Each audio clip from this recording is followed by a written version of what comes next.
Dean, thank you for joining us after the game against Sydney. Again, we've seen a pretty big drop-off in terms of what was executed in the first half as opposed to what happened in the second. What sort of happened in terms of the way that Swanee's just got on top of the ball? Oh, they won the ball 150 possessions to 210 second half, and that's the tale of the story. That's what's been happening the whole year. So is it a physical thing or is it a mental thing? I'm not too sure.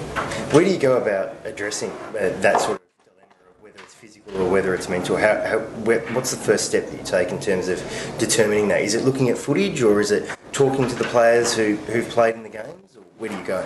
Yeah, all of the above. You look at it statistically. You look at their GPS readings. We have programs in place. They speak to individual people about their performances.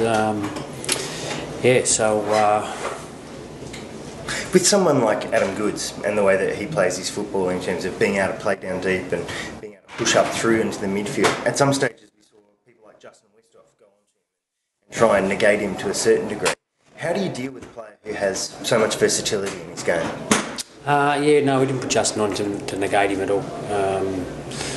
Throughout there might have been a match-up for 5 minutes out on the ground, but it certainly wasn't done by us. He's a dual Brownlow medalist. That's what he is.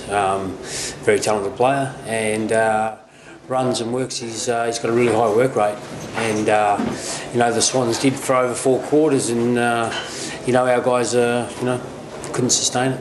With players like that who run the full 4 quarters, do you go about teaching them to do that, or is it something that's just innate in their makeup and the way that they play their football? Oh, Adam Goodes couldn't do that, when he was in his early 20s, and now he's played maybe 10 years of football, and pre-season after pre-season. We can't sustain it at the moment through the midfield for lots of different reasons.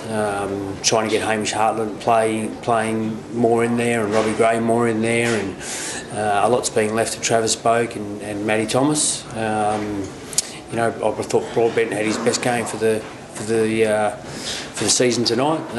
Right now we can't sustain it, and we're getting whacked in the second halves. All those players that you mentioned, though, they're all got around about the 50 games and under mark. Do you think that it will take that 10 years of development and those 150 games in them to have the sort of composure and development through their football that will see them play those sort of great games that we saw tonight from Goodes? I don't want to go comparing those players, to a dual Brownlow medalist. I think it's they've got a long way to go before that can happen.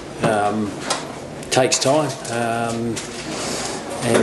for whatever reason, Hamish has had his history, with soft tissue, and Travis, he's coming off his groins in the pre-season, so